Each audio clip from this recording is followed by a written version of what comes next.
Métamorphose, il y a vraiment le côté un peu, comme tu fais là, le côté un peu confessionnal, quoi. Quand on vient déposer une parole et on est en sécurité pour la déposer. Et je pense que parfois, on est aussi dans une forme d'espace d'état de conscience modifié. On est dans un espèce de flow qui est autre. Voilà, on est presque dans une distorsion, dans un autre espace-temps. Et je sais pas si tu vois ça, toi. Ça me parle vraiment, et déjà, je crois que très régulièrement, je me souviens plus du tout de ce qui s'est passé pendant le moment. Exact. Et mes invités me disent souvent ça aussi. Ils se souviennent plus de ce qui s'est passé. Exécuté par qui? Fabrice Florent. Bonjour, bonsoir, bon après-midi à toutes et à tous et bienvenue dans ce nouvel épisode d'Histoire de succès. Chaque jeudi à partir de 6h du matin, je retrace avec une ou un invité son parcours de vie qui l'a amené à son succès depuis la petite enfance jusqu'à aujourd'hui. Je suis Fabrice Florent, je produis des super podcasts d'interviews et de discussions. En tout cas, moi, je les trouve super. Et je crée des contenus. Je fais parler des pères de paternité, des mères de maternité, des gens de leur rapport au succès. Je prends des mecs entre quatre yeux pour leur parler de masculinité. Je fais causer des gens de leur rapport à l'argent et de plein d'autres thèmes que je vous invite à découvrir en allant sur mon site fabflorent.com. fabflorent.com.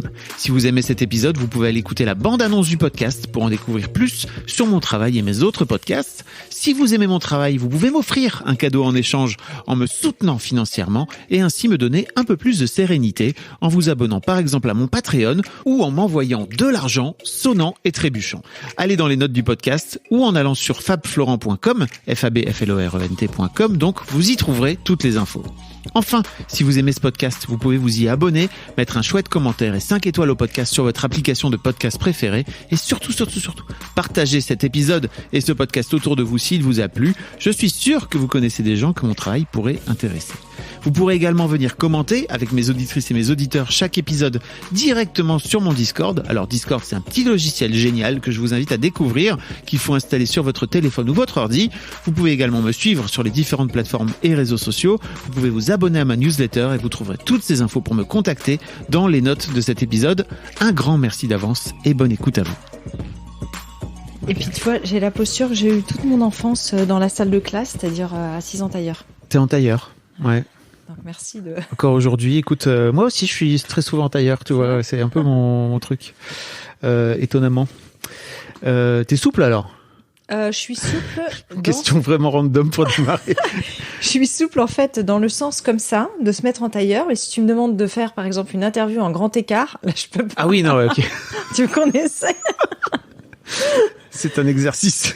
Les perchés. En même temps, comme tu fais relativement peu d'interviews, en fait, merci beaucoup de venir à mon micro, c'est trop cool. Bah écoute, avec plaisir. Déjà, j'adore ce que tu fais. Puis j'ai eu un coup de cœur quand on s'est rencontrés l'autre jour. Tu m'as proposé comme ça spontanément et j'ai trouvé ça génial. Ah, trop bien. Bah, merci beaucoup, Anne, de venir. Anne, donc, pour les gens qui ne te connaissent pas, tu es la voix du podcast Métamorphose, qui est l'un des podcasts les plus écoutés en France.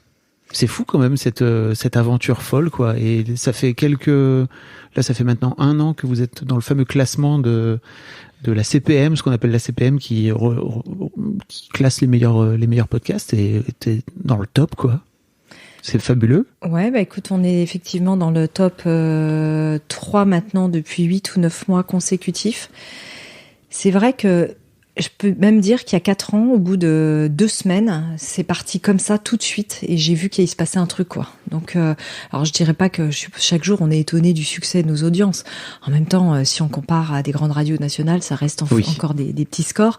Mais c'est vrai qu'à l'échelle des podcasts, on est à 2 millions d'écoutes par mois, et un peu plus. Donc c'est beaucoup. C'est beaucoup quand même. C'est énorme. Ouais. Mais en tout cas, un grand merci de venir à mon micro.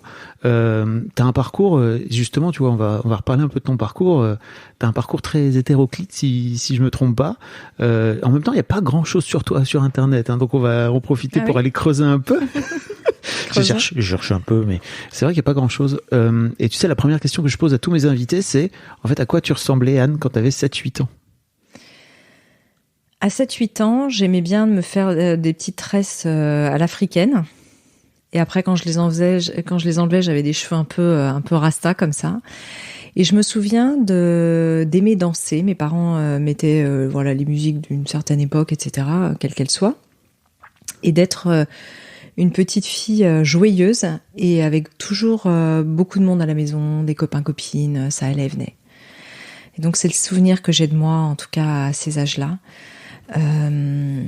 Plutôt entouré, quoi. Plutôt entourée. Et on avait une particularité à la maison, on n'avait pas la télévision. Alors moi je râlais parce qu'à l'époque, les jeunes, enfin pas forcément de cet âge-là, mais quand même les gens regardaient la télévision et moi je l'avais pas. Donc dans la cour de récréation, ils discutaient des émissions, des dessins animés.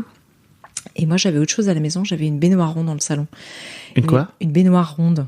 Ok. Dans le salon. J'avais bien compris. C'est ça. Et donc mes parents me disaient, tu vois, on n'a pas la télé, mais nous on a une baignoire ronde dans le salon, et donc invite tes amis à se baigner dans le salon. Voilà. C'était un peu atypique. Comme mon père est architecte, il avait récupéré ça dans un chantier qu'il avait eu à l'époque dans les tours du 13e à Paris, où c'était la grande mode des années 70 de mettre des baignoires rondes. C'était un peu l'ancêtre du jacuzzi. Ok. Et puis il en avait récupéré une, et quand il avait construit sa maison, il l'avait mise comme ça dans le salon. Mais au moins, ça permet de se distinguer à l'école. C'est ça. T'es pas en train de regarder les mêmes émissions que les autres, mais ok. C'est vrai que c'est un vrai. C'est comme aujourd'hui ne pas avoir de téléphone portable, quoi. Dans le collège, dans l'école, c'est compliqué, quoi. Ouais. Ok. Comment s'est passée ta scolarité d'une manière générale ? T'étais une élève brillante, appliquée. T'étais une bonne élève ? J'étais une bonne élève jusqu'au collège. Appliquée, surtout passionnée en fait. J'aimais beaucoup aller à l'école. J'ai eu la chance d'avoir des maîtres et des maîtresses super qui m'ont vraiment inspirée, que je rencontre encore parfois et qui se souviennent de moi comme élève. Alors, je trouve ça toujours amusant quand même. Ok. Et j'étais dans un village, donc on n'était pas forcément très nombreux, mais et puis ensuite je suis partie en pension. Et à ce moment-là, je suis tombée sur aussi des personnes, tu vois, dans mon entourage qui n'avaient pas forcément envie de bosser. J'ai découvert une autre vie. Et là, je pense que je me suis mise dans une forme d'échec scolaire. Alors, donc, je suis passée de première, deuxième de classe à presque cancre, en fait. Okay. Et en fait, je m'ennuyais. Je trouvais que les profs étaient moyennement intéressants. Et du coup, j'ai traîné ça quand même une partie de ma scolarité. Enfin, voilà, où j'étais average, quoi. Enfin, moyenne, enfin, normale. Ça te collait un peu à la peau, c'est ça que tu dis ? De ce fait-là, t'avais un peu ce côté, j'aime pas l'école, donc l'école m'aime pas trop. Enfin, il y a un peu un cercle vicieux qui se joue là à ce moment-là. J'ai vraiment le sentiment, autour de la 3e, tu vois, à l'approche du brevet des collèges, de me dire que c'est pas passionnant, ce qu'ils racontent, c'est long. Et que ça pourrait se faire autrement. Et c'est curieux parce que j'étais dans un collège catho, et il y avait une bonne sœur, mais qui avait pas l'habit, et qui donnait des cours de catéchisme, qui étaient des cours de théologie et de philo, et là j'adorais y aller, tu vois. Donc c'est marrant parce que c'est quand je fais le parallèle avec les métamorphoses, la conscience et les sujets de puis la spiritualité philosophique, la spiritualité, et je me souviens que là je trouvais vraiment une ressource qui m'animait à ce moment-là. Et j'ai adoré d'ailleurs après la philo en terminale. Ouais. T'as redressé un peu la barre après ou... Oui, j'ai redressé la barre après. Je suis devenue justement très copine avec ce prof de philo qui était un jeune diplômé. C'était son premier poste. Et on sortait pas mal avec lui. En même temps, il nous délivrait ses enseignements. Et ça, je trouvais ça génial. Ok. Comment sont passées tes études supérieures post-bac ? Ensuite, j'avais très envie de voyager, et donc j'ai intégré une école de business, de commerce, qui permettait de partir à l'étranger. Donc je suis partie pendant 3 ans, c'est une école en 4 ans, je suis partie pendant 3 ans à l'étranger, en Andorre, en Espagne et en Angleterre, à Londres, avec une promo qui était géniale. Et là, je me suis éclatée. À cette époque, j'ai monté l'association Photojournal de l'école. Donc là encore, on retrouve un petit crush pour le journalisme, l'image, etc. Et je pense que c'était pas des études qui me passionnaient, mais je me posais pas franchement de questions, parce que en fait, j'étais bien, j'apprenais des langues. J'avais des super potes, on sortait pas mal, les cours étaient assez divers entre le droit, la finance, le marketing. Et je me suis pas posé plus de questions à ce moment-là. T'avais fait une école de commerce pour te dire, ok, au moins j'aurai un job à la fin, ou c'était un peu ça le... Non, j'ai jamais trop réfléchi comme ça dans ma vie sur une sécurité future. C'est pas du tout dans ma personnalité. C'était plutôt le kiff en fait de voyager. Okay. Et à l'époque, il y avait assez peu de on dirait que je suis très très vieille. Il y avait assez peu de business school qui proposaient des parcours à l'étranger. Et l'école proposait en fait un parcours à l'étranger. Donc je trouvais ça super d'explorer. Okay. C'était ça qui m'animait. D'accord, mais t'avais pas forcément de passion folle pour le métier en tout cas, c'est ça? En tout cas pour les métiers, pour la pratique que ça a amené. Non, je trouvais que c'était un terreau qui était en fait une base finalement assez généraliste et qui allait pouvoir me mener finalement vers d'autres filières. D'ailleurs après j'avais un petit ami qui était avocat à l'époque, enfin qui finissait la préparation de son école d'avocat. Le droit me passionnait, donc j'ai fait ensuite une 5e année en droit des affaires, où j'étais qu'avec des gens qui avaient des maîtrises de droit des affaires pour faire du droit des affaires européen, parce que je m'étais passionnée comme ça par cette matière. Donc c'était plutôt comme ça au gré des opportunités. Mais je dirais qu'il n'y avait pas quelque chose de vocationnel en termes d'études à ce moment-là. Qu'est-ce que tu fais alors après ces études? J'ai cru voir que t'as bossé pour des grands groupes, c'est ça? Alors justement, groupes, ça ne veut rien dire en plus, des grands groupes. Alors à ce moment-là, quand je suis en dernière année là de droit, il se passe quand même quelque chose, c'est qu'on doit faire un mémoire et j'ai un copain de promo qui lit un livre de la journaliste Dominique Nora qui s'appelle Les autoroutes de l'information. Et en lisant ce livre, j'ai un flash en me disant « Attends, il se passe une révolution ». Alors, on est à une époque, on doit être en, 95, 96 à Paris, il doit y avoir peut-être un cybercafé en France ou deux. Enfin bon, c'est vraiment les prémices d'Internet, quoi. Alors, pour les jeunes qui nous écoutent, c'est ça. Les autoroutes de l'information, c'était comme ça qu'on appelait Internet à un moment donné. Exactement, les autoroutes de l'information. Et là, je lis ce livre et je me dis c'est un truc de dingue. Et je décide de faire mon mémoire de droit, en fait, sur le sujet. Et donc, le sujet que je prends, c'est les droits d'auteur sur Internet, en disant, si tout est libre et si on peut mettre tout en ligne, comment est-ce qu'on va gérer les droits des artistes, les droits des auteurs, etc. Et je me souviens que mes profs de droit, qui étaient très vieux à l'époque, me regardaient avec des yeux ronds en disant qu'est-ce que ce sujet, enfin, on n'y connaît rien, etc. Donc j'ai fait une soutenance de mémoire avec des gens qui finalement comprenaient rien ce que tu racontais. Rien du tout. Et c'est ça qui m'a mis le pied à l'étrier, parce qu'après quand j'ai cherché du boulot, j'ai fait des petits jobs, etc. C'était une époque où il y avait quand même, c'était un peu difficile de trouver du travail à ce moment-là. Fin des années 90, là. Ouais, c'est ça. Donc, j'ai eu quelques expériences en CDD, diverses, pas forcément très passionnantes. Et puis, je vois une annonce chez Vivendi et qui recrute des chefs de projet qui connaissent un peu Internet. Et donc, je postule. Et là, j'étais la première qui recrutait et mon patron, qui était hyper jeune aussi à l'époque, revenait des États-Unis. Il avait fait Harvard Business School et lui, il maîtrisait déjà très bien ces sujets puisqu'il avait creusé Internet. Et donc, il se dit enfin une nana qui sait de quoi je parle. Voilà, puisque il n'y avait pas grand monde. Hein. En fait, sans doute, peut-être les auditeurs les plus jeunes se rendent pas compte, mais Internet fin des années 90, c'est l'Eldorado, quoi. Il y a pas grand monde qui est au courant, quoi. Tu sais, quand je parlais de ça autour de moi, toutes mes copines, tous les copains qui avaient fait des business schools, ils étaient partis dans des grands groupes, dans des grands lessiviers, etc. C'était un peu la voie royale de rentrer un peu dans des écoles de vente comme ça. Et là, quand je leur disais, mais moi, ça me passionne, c'est un truc qui est en train d'arriver en France, Internet, les autoroutes de l'information, les modems et tout, ils me regardaient avec des yeux en disant, complètement, c'est un truc finalement qui faisait percher un peu à l'époque, bien sûr. Faisait geek, quoi. Mais moi, j'ai découvert Internet en 95, donc laisse-moi te dire que je comprends. Oui, exactement. On vient de faire un high five parce que vraiment, il y a eu ce truc où pendant très longtemps, moi, j'avais l'impression de parler chinois à mes amis, en fait, en leur expliquant à quel point j'étais passionné de ce nouveau média qui sortait, quoi. Ok, mais donc plutôt côté droit, c'est ça? Plutôt sur l'aspect juridique, etc. Non, j'ai été recrutée sur l'aspect, en fait, j'avais fait mon mémoire sur les droits d'auteur sur Internet, mais lui, ce qui l'intéressait, c'est que j'avais un peu compris ce qui se passait aux États-Unis et tout ça, donc il m'a recrutée comme chef de projet sur la partie marketing. Et en fait, Vivendi, à l'époque, était en train de monter un fournisseur d'accès Internet. Qui s'est appelé CGTEL Online et qui était vraiment au moment de Wanadoo et tout ça. C'était vraiment les prémices de l'internet.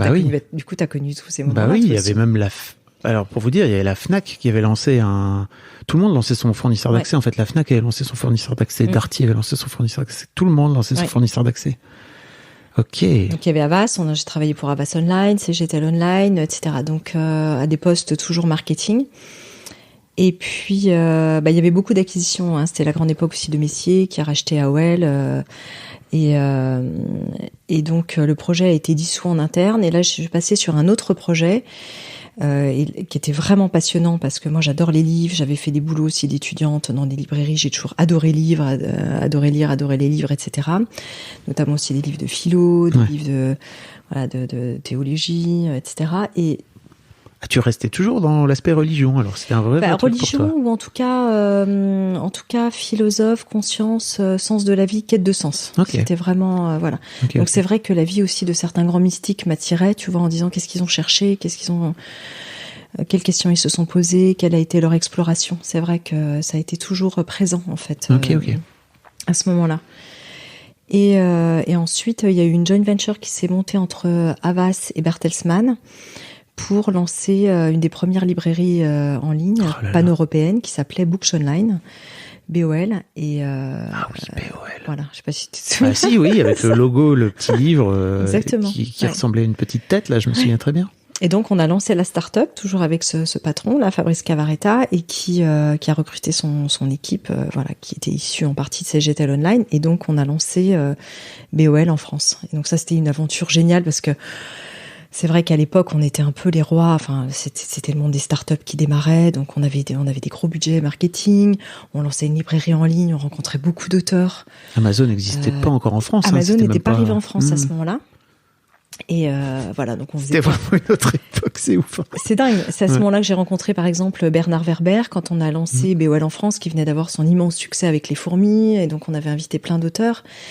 Et c'était une époque extraordinaire. On allait aussi un peu aux États-Unis pour regarder ce qui se passait là-bas. Donc on nous organisait des voyages pour comprendre comment se passait l'internet là-bas. Donc c'était vrai que c'était une grande époque et puis une époque de pionniers aussi. Tu l'as connu. Oui, avec toutes les startups, les levées de fonds astronomiques et puis le cassage de gueule aussi rapide parfois. Quoi. Ouais. C'était vraiment des bulles assez immenses et assez énormes. Je savais pas que t'avais bossé en particulier sur ces projets-là. Sur Internet à l'époque. Ah oui. Les autoroutes de la profession. J'ai fait une rupture d'anévrisme quand tu l'as dit. Vraiment, je me suis dit, oh là là. Ah oui, t'as vu, ça fait drôle. À l'ancienne, hein, vraiment. Ouais, à l'ancienne. C'est le vieux nom d'Internet. Ok, donc tu bosses là-bas jusque... c'est juste après, en fait, c'est ça que tu lances Féminin Bio ou Non, à ce moment-là, en fait, c'est génial, on bosse dans des startups. Et en fait, le grand truc de cette époque, c'est quand même de monter sa startup. Parce que là, tu bosses dans des startups, mais dans des grands groupes. Voilà, c'est un projet entre Havas et le Bertelsmann, donc c'est pas vraiment des startups les deux, mais c'est quand même des projets en interne comme ça. Mais avec mes collègues qui étaient au BizDev, on se dit, ce serait quand même génial qu'on monte notre projet, quoi. Ça fait 4 ans qu'on est un peu dans ce milieu et voilà. Donc on démissionne tous les deux en même temps pour monter notre projet. C'était en quelle année ça? Ça c'était 99. Ah oui, donc là, il n'y avait pas encore le chômage à l'époque. Je crois que si tu démissionnais, il n'y avait pas de rupture conventionnelle. On n'avait rien. Et on n'avait pas une thune. Mais on se disait, on a l'idée du siècle. Moi, j'avais 27 ans, je crois, à l'époque. On se disait, on a l'idée du siècle. On va lancer un truc d'achat groupé. Ça n'existait pas. Et on pensait être les seules personnes à avoir eu cette idée. Et en même temps que nous, à 1 mois d'intervalle, il y a eu 8 projets d'achat groupé qui sont nés en France, qui était l'ancêtre de Groupon maintenant, qui est effectivement très connu. Donc avec cette idée que plus on est nombreux à acheter, plus le prix baisse.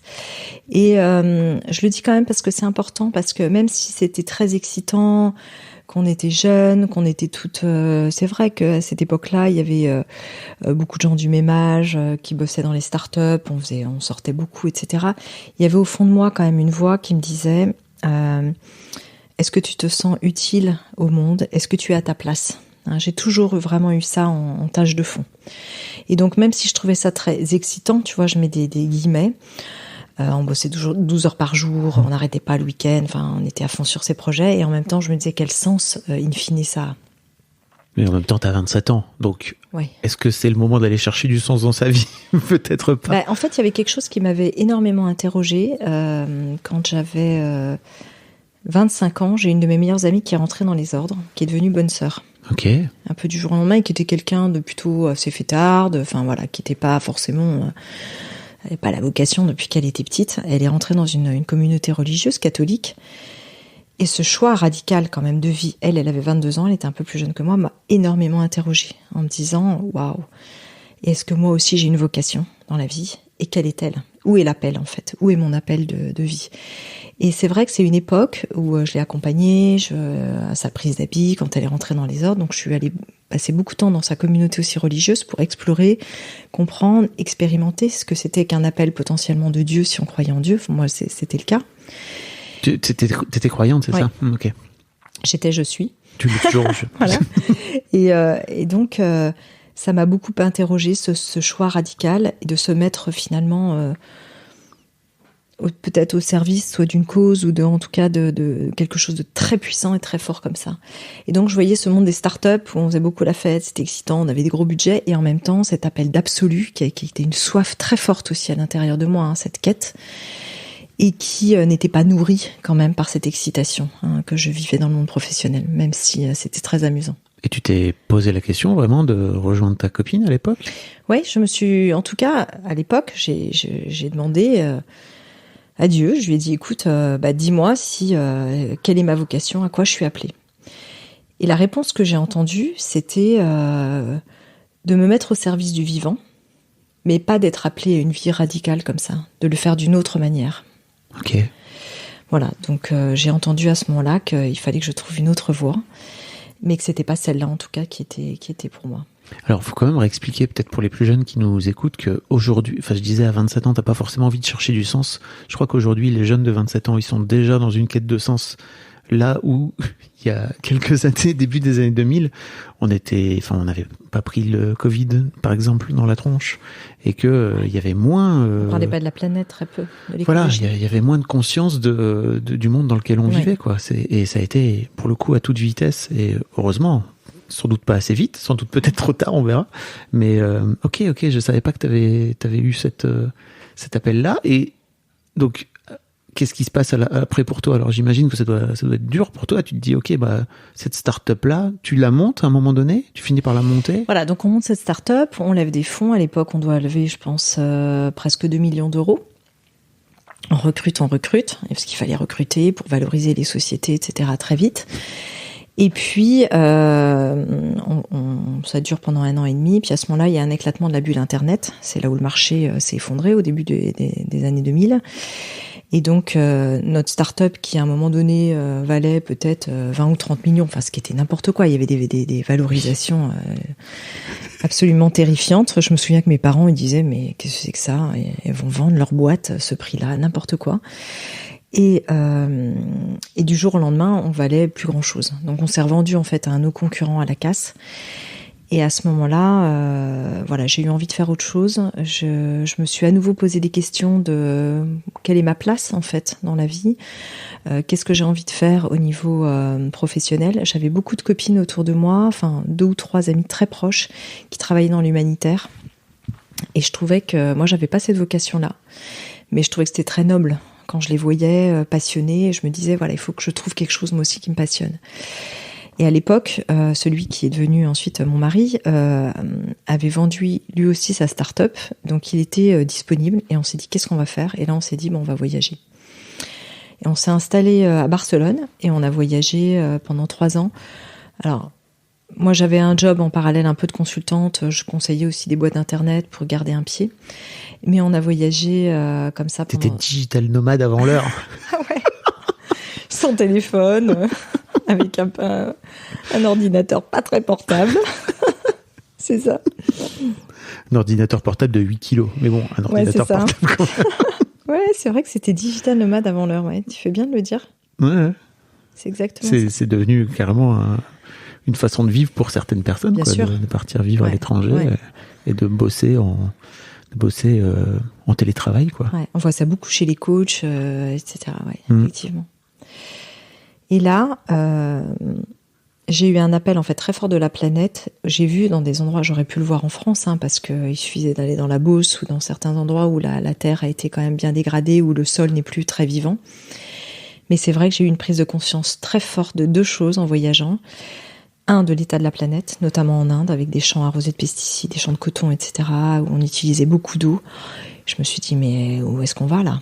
Donc début des années 2000. Et deuxième prise de conscience, mon grand-père qui était pharmacien à l'époque préparait ses potions dans sa pharmacie, il préparait aussi des médicaments, des préparations magistrales et tout ça, et je me disais mais finalement il connaissait l'art de la botanique mais ça m'a pas été transmis et on a perdu ce lien à la nature, aux plantes. Et j'ai vu dans certains pays... En une génération, donc, c'est ça. Une génération. Mmh.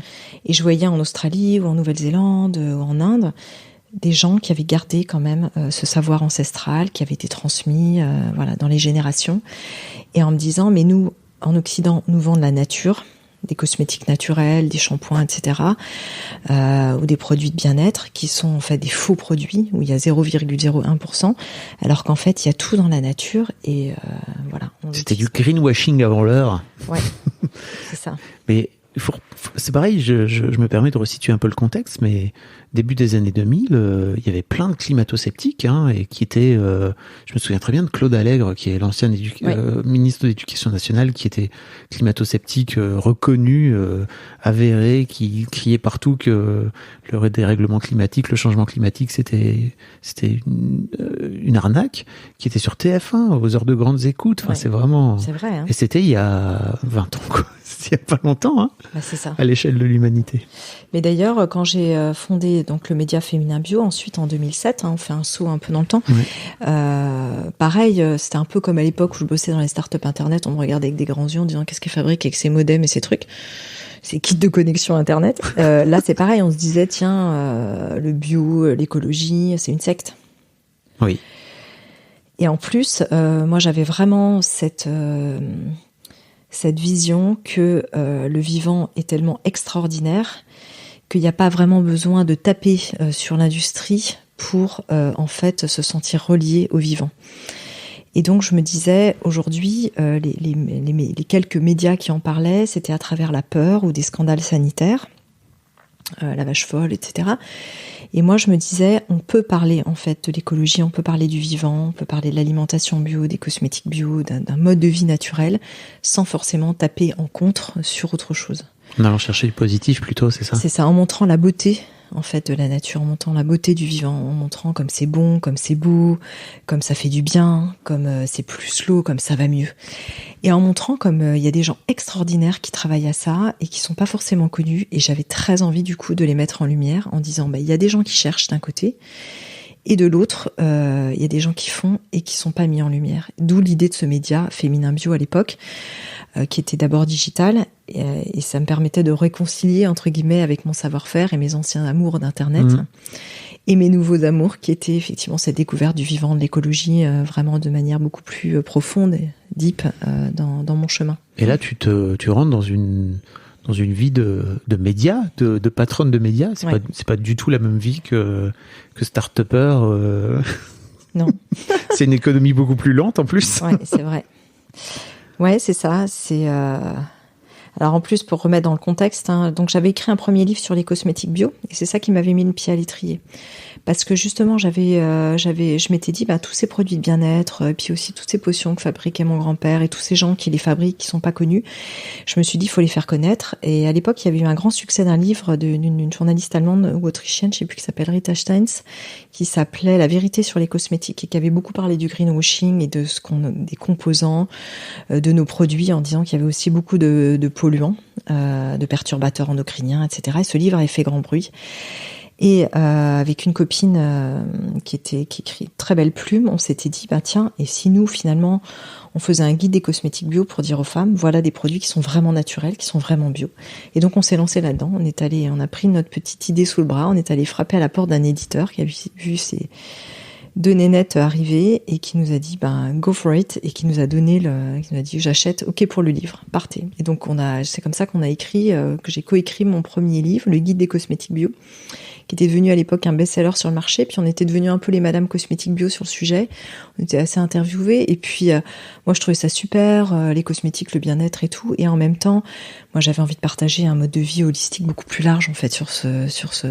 Entre-temps j'avais eu ma première fille, puis ma deuxième, et je voyais bien que en étant enceinte, en attendant des enfants, on se pose beaucoup de questions sur qu'est-ce qu'on a envie de donner à ces enfants à naître. Et Il n'y avait pas Instagram à l'époque. Non. Pour venir raconter tout ça. Il n'y avait rien. Comment j'ai envie d'accoucher, quelle puissance j'ai par rapport à la maternité, est-ce que j'ai envie d'allaiter. Il y avait très peu d'informations aussi sur le sujet. Et c'est là où je me suis dit, bah tiens, il manque un média de référence qui pourrait, de manière, je dirais, avec une biodiversité de paroles, informer les femmes en fait sur ce sujet-là. Et donc le Féminin Bio est né de cette aventure-là. T'as fait Féminin Bio pendant combien de temps ? Alors, j'ai vendu Féminin Bio, on a cédé toutes les parts il y a 1 an. Et donc, l'aventure a duré 15 ans. Et en fait, au bout de à peu près 6 ans, je me suis associée, en fait, j'ai cédé la majorité du capital, donc j'ai gardé 49%, et j'ai cédé 51% à un associé, Michael, qui avait un petit groupe, qui avait une agence digitale et qui maîtrisait très bien tout ce qui était médias, technologie. Et moi, j'en avais marre à cette époque-là d'être seule. Je suis partie vivre aussi avec ma famille aux États-Unis. Et donc, c'était compliqué de gérer un média à distance. Avec le décalage horaire en plus. Ouais, exactement. Et puis, j'en avais marre d'être vraiment dans l'opérationnel. J'avais des enfants en bas âge, dont j'avais aussi envie un peu de profiter plus qu'en étant patronne. Parce que même si c'était un média qui a du sens, ça restait une start-up. Oui, avec une économie fragile. Avec une économie fragile, sachant que ça a été lancé en 2007. En 2008, il y a eu quand même une énorme crise. La crise des subprimes qui a énormément ébranlé le marché de la pub. Ouais, exactement. Et donc nous, comme c'était notre modèle économique, c'était compliqué aussi, mais bon, on a vécu. Et donc je me suis associée avec. Donc on avait lancé un magazine aussi papier gratuit à cette époque. C'était la mode, le magazine papier gratuit. Exactement. Donc on diffusait à 200 000 exemplaires et puis voilà, on était une petite équipe de passionnés, on était une petite quinzaine. Et puis donc l'aventure a duré 15 ans. Après je me suis retirée de l'opérationnel, mais je suis restée quand même. Après avec Michael, on a lancé le magazine papier en kiosque, mais je suis restée quand même toujours, en tout cas pour les gens et le public, effectivement l'inspiration, la source de ce magazine, même si j'étais plus forcément rédactrice en chef. Les dernières années. Et c'était simple pour toi de lâcher alors déjà peut-être de filer le bâton, le relais à quelqu'un d'autre, et puis après carrément de quitter? Alors ça s'est fait en 2 temps effectivement. Moi j'étais très contente d'avoir ce ping-pong à la fois intellectuel et puis aussi opérationnel avec Michael parce qu'on était très complémentaires. T'étais vraiment seule jusque-là en fait à la tête. Oui. Oui. C'était toute seule. J'étais toute seule, j'avais 3 petits bébés en bas âge, j'ai eu 3 enfants, 3 ans et demi. Et quand j'étais enceinte de la 3e, je me suis dit, tiens, je vais monter un média. La bonne idée, tu vois. Pourquoi pas après les hormones de la femme enceinte, les hormones oui, c'est ça. Il faut créer. Allez, il faut créer. Et donc, j'étais quand même aussi physiquement un peu rincée. Et c'est vrai que c'est toujours intéressant, en fait, d'avoir cet autre regard. Et Michael, en plus, moi j'étais vraiment rentrée à fond dans les sujets de bio, d'alimentation saine, de naturopathie, etc. Tous ces sujets-là. Et j'avais un peu décroché, il faut bien dire, pendant ces années-là, de tout ce qui était technologie digitale qui m'intéressait moins. On avait un site qui était aussi vieillissant. Et mon associé, en fait, lui maîtrisait ça. C'était génial parce qu'il avait une agence de site web, de site internet. Donc on a refait très vite le site. Donc c'était extrêmement complémentaire. C'est un gros boulot de changer de site, surtout quand t'as un peu perdu la main, quoi. Et la technologie va à toute vitesse. Exactement. Faut pas rater le coche. Ouais. Mais alors, ok, et d'où vient l'idée de créer Métamorphose ? T'aimais les interviews d'une manière générale ou c'est un truc qui t'est venu comme ça un peu en te disant tiens, j'aimerais bien faire parler des gens ?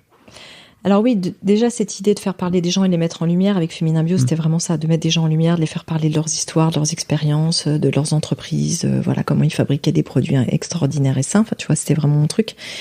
Et puis c'était aussi un magazine quand même assez holistique, Féminin Bio, donc j'avais interviewé des tas de gens super inspirants. Et je trouvais que dans la retranscription papier, même si les mots sont puissants, on perdait en fait ce qui s'était joué vraiment dans l'échange de l'instant, dans les silences, dans la voix, dans l'intimité. Et comme j'étais un peu Madame Bio à cette époque, comme je te disais, du marché, c'est vrai que j'avais souvent des radios qui m'interviewaient. Et on me disait souvent, t'es un bon client en radio, en fait. C'est cool de t'interviewer. Et c'est vrai que j'aimais bien parce qu'il y avait un côté un peu planqué, tu vois, derrière ton micro. Tu peux faire une interview à distance. Souvent, c'était Radio Bleu qui m'interviewait. Donc, notamment un mec avec qui j'avais fait des chroniques à une époque, il me disait « Ah ouais, c'est super ». Et je trouvais ça chouette, en fait, ce média. Voilà, donc c'était à cette époque aussi, j'ai fait pas mal de chroniques pour la télévision, pour Ushuaïa TV, pour Direct 8 aussi. Donc voilà, il y avait cette idée des médias un peu autrement.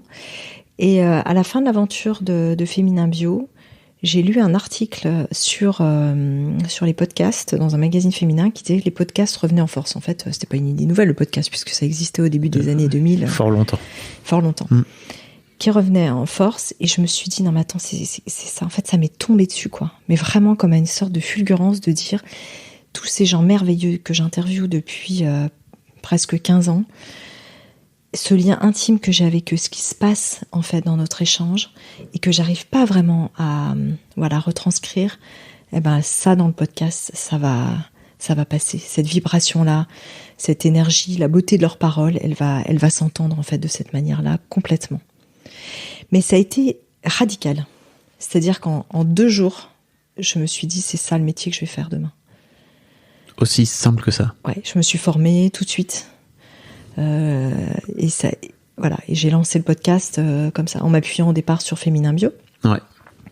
Puisque j'étais encore actionnaire de Féminin Bio, je travaillais encore un peu pour la boîte. On avait lancé le magazine papier payant en kiosque avec Michael 6 ans auparavant, donc ça a aidé à faire démarrer le podcast en tout cas. Ouais, et puis surtout moi j'avais tout ce réseau que j'avais depuis 15 ans, tous ces gens que j'avais interviewés qui me faisaient confiance. Et tout de suite, c'est vrai que j'ai demandé à Laurent Gounel, Christophe André, j'aimerais bien vous interviewer pour un nouveau format. Ils m'ont tout de suite dit oui, ils m'ont fait confiance, et c'est comme ça que ça a démarré. Mais c'est vrai que j'ai été étonné parce que je suis remonté, alors vous en avez pour un quart d'heure, à remonter tous les épisodes de Métamorphose dans l'appli, et j'ai réécouté ton premier épisode, et en vrai, en termes de prod, c'est déjà hyper pro, ta voix, elle est posée, enfin tu vois, c'est déjà, ouais, vraiment. Il faudrait que je le réécoute, tiens, ce serait un non, franchement, je me suis dit, waouh, souvent les premiers épisodes de podcast, ils sont un peu hésitants, tu sais pas trop où tu mets les pieds, etc. Toi, t'es déjà là, t'as déjà ton claim, pour parler, où tu dis qu'en fait c'est le podcast qui éveille les consciences, que tu parles d'Instagram, et tu dis vous pouvez aller voir sur Instagram Métamorphose Podcast, tout, j'étais là, tout est posé déjà d'entrée, quoi. T'avais déjà. Ouais, c'est marrant parce que je savais exactement, tu vois, c'est comme si j'avais c'est marrant parce que Métamorphose, je dis souvent que c'est un projet qui court devant moi, c'est comme s'il m'avait été posé là, quoi, comme ça, en me disant tiens voilà, tu dois prendre soin de ça et tu dois développer ça. C'est comme si c'était pas véritablement ma tête. Alors évidemment, c'est fait de tout ce que je suis, d'expériences que j'avais, mais c'est comme si ce projet, il y a quelque chose qui court devant et qui me dit c'est comme ça qu'il doit être fait. Parce que c'est toi, c'est totalement toi pour le coup. Oui. Métamorphose, c'est-à-dire que si demain on met quelqu'un d'autre, c'est plus Métamorphose. Alors ça restera Métamorphose, mais ce sera plus la même chose. Comment tu dirais pour les gens peut-être qui écoutent et qui connaissent pas Métamorphose, c'est quoi la patte que tu viens y mettre toi en tant qu'intervieweuse? Je te disais, j'adore interviewer les intervieweurs.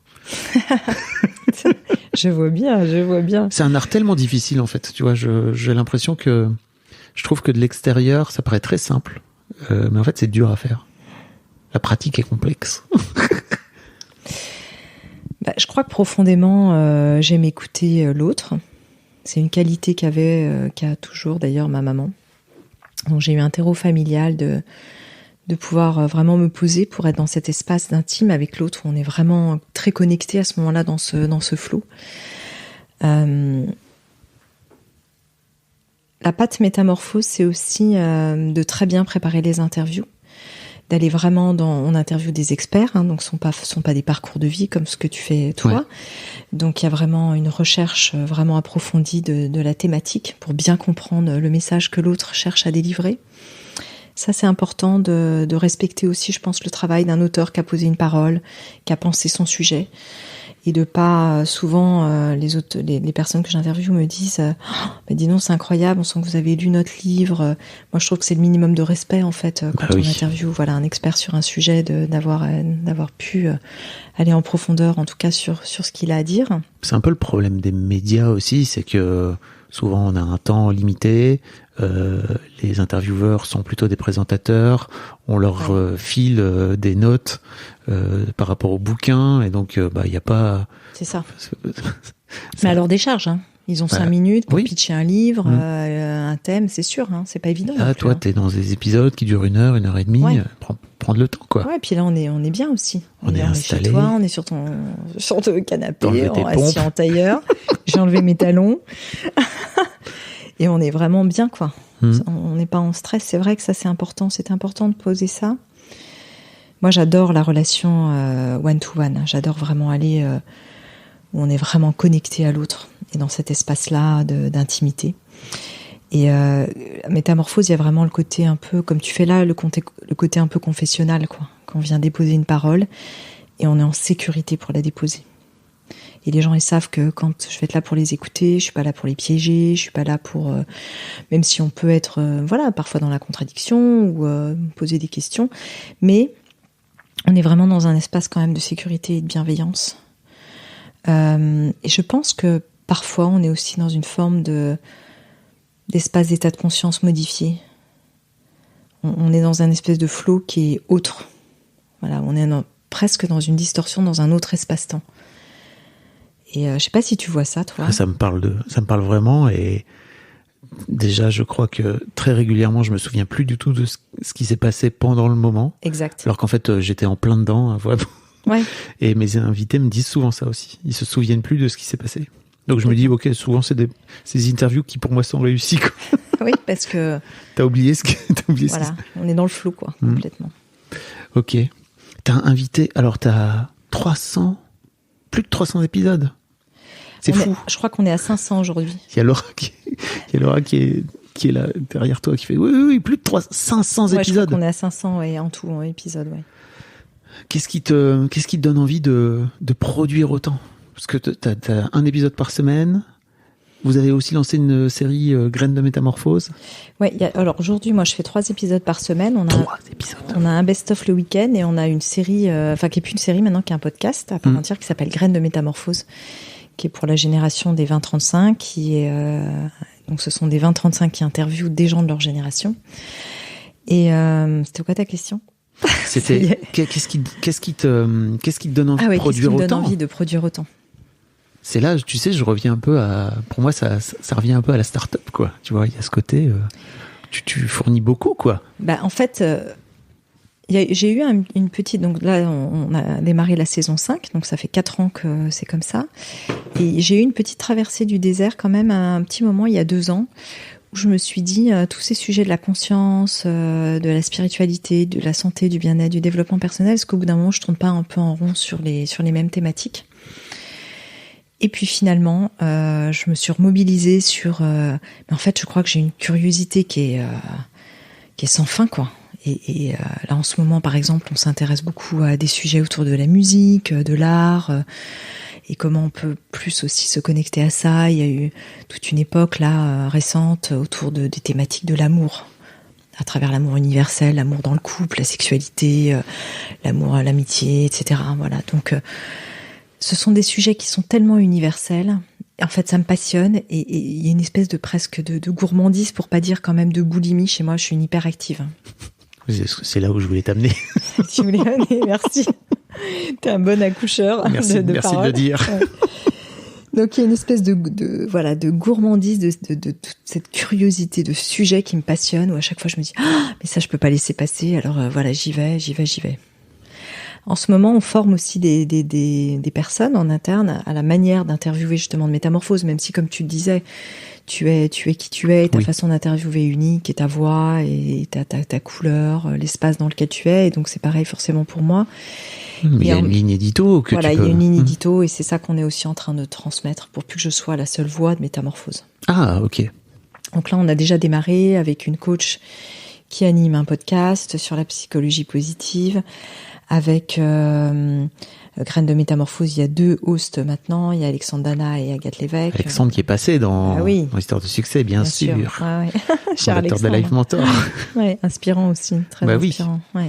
Et je l'ai pas écouté, tiens d'ailleurs. Je vais vous écouter tous les deux. C'était fou. On a parlé de 1000 trucs. Ah oui, j'imagine. On a parlé de cirque, etc. Enfin, on a parlé lui, c'est Monsieur Sangle. Oui, exactement. Très bizarre dit comme ça. Monsieur Sangle, ouais, on se dit de quoi partir. Mais c'est un art du cirque, les sangles. Et donc, sa maman était, je crois, numéro 2 mondiale de trapèze. Donc, t'as parlé de Voyage du héros avec lui aussi. Enfin, je vous mettrai le lien je vous mettrai le lien dans les notes de l'épisode. Et donc, aujourd'hui, t'es en train de développer en fait une vraie marque à partir de ce podcast. J'ai cru voir que vous lanciez aussi des événements IRL. Enfin, vous aviez des événements IRL. Il y a plein de choses aujourd'hui que vous êtes en train de développer. T'es en train de monter un empire en fait. Un empire, j'irai pas jusque là. Hier, je partageais avec quelqu'un que j'aimais bien l'image c'était avec Alexandre Dana, justement. Je disais que l'image de la pizzeria du coin de la rue qui fait un bon travail artisanal avec des bons produits, ça me plaisait aussi. Donc, je sais pas si on est en train de monter un empire, mais en fait, l'idée, c'est plutôt d'être autour d'expériences de métamorphose. Avec, effectivement, ça peut être des cercles gratuits en ligne. Il y a un livre aussi, Métamorphose. Moi, j'ai publié un oracle, l'oracle de la métamorphose. Donc, c'est plutôt de pouvoir vivre des expériences. C'est vrai qu'on se pose la question aussi du live. Nos auditeurs nous demandent, on aimerait vous rencontrer, l'équipe, les interviewer, etc. Donc, on se pose toutes ces questions de comment faire vivre l'expérience métamorphose. Dans mon parcours, il y a quelque chose qui m'a aussi beaucoup initiée, qui est l'art du Wu Tao, qui est un art corporel que je pratique, parce que tu disais, il y a une façon d'interviewer métamorphose. Et dans cet art corporel, c'est vrai qu'on est dans une sorte d'état particulier, qui est un état qui est certainement proche de certains états modifiés de conscience, mais qu'on peut retrouver quand on fait de la course à pied, qu'on tombe dans le flow, quand on fait de la natation, et qu'on retrouve dans cet art corporel, et qui m'a vraiment aussi influencée pour être dans cet état-là pendant les interviews. Je connais pas du tout. Le Wu Tao, c'est ça ? Le Wu Tao, ouais, c'est un art corporel contemporain qui prend sa source dans la voie du taoïsme et des arts martiaux. Ils sont 2 fondateurs, c'est un couple. Et Paul, en fait, était ancien champion du monde de kung-fu. Et Imanu, donc sa femme, elle était danseuse, prof de yoga. Ils ont beaucoup expérimenté aussi le théâtre à travers les jeux, à travers le masque, la roue des personnages, etc. Et puis, ils avaient fait aussi beaucoup de rebirth, tous les deux, qui sont des techniques autour de la respiration holotropique, etc. Et donc, ils ont décidé, à travers leur couple, leur rencontre amoureuse et leurs arts respectifs, de créer un art contemporain qui existe depuis presque 25 ans maintenant, et qui s'appelle le Wu Tao. Voilà. Waouh. Ouais, qui est très très beau en termes de pratique et très puissant aussi en termes de souffle. C'est quelque chose que tu voudrais développer, c'est ça ? Ou faire connaître à travers... Moi, je me suis formée au Wu Tao il y a 10 ans, donc je suis enseignante de Wu Tao, même si aujourd'hui, je pourrais enseigner le Wu Tao, même si j'ai pas le temps. Mais en tout cas, c'est vrai que c'est un art corporel qui m'a beaucoup nourrie corporellement, au niveau du souffle, et qui a été une source d'inspiration, je pense, très forte aussi pour créer Métamorphose. Ok. Ouais. On arrive à la fin du temps imparti, parce que Anne, quand tu viens à Paris, tu vis pas à Paris, tu vis en Suisse. Ouais, je suis en Suisse. Quand tu viens à Paris, ta vie est folle, c'est ça ? Ouais, c'est ça. En tout cas, merci beaucoup d'être passé à mon micro. C'est vraiment, je suis très touché. Merci à toi. Et vous pouvez retrouver Métamorphose en tapant Métamorphose dans votre appli de podcast. C'est un site internet aussi qui s'appelle métamorphospodcast.com, c'est ça, si je me trompe pas ? Tout à fait. Et puis pareil sur Insta en fait. Anne, un grand merci à toi. Franchement, c'était chouette. Ouais, merci Fabrice. C'était vraiment cool. J'étais ravie. À bientôt. Bien, salut. Ouais, ciao. Un grand merci à vous d'avoir écouté jusqu'au bout. Pensez à rejoindre le serveur Discord pour venir commenter avec le reste de ma commu. Je vous trouverai tous les liens dans les notes de cet épisode. Et si mon travail vous plaît, je vous rappelle que vous pouvez m'offrir en échange un peu de sérénité en vous abonnant à mon Patreon ou en m'envoyant de l'argent en vous munissant de votre CB. Vous trouverez tous les liens dans les notes de cet épisode également. Bonne fin de journée et j'espère à très bientôt pour un nouvel épisode de podcast.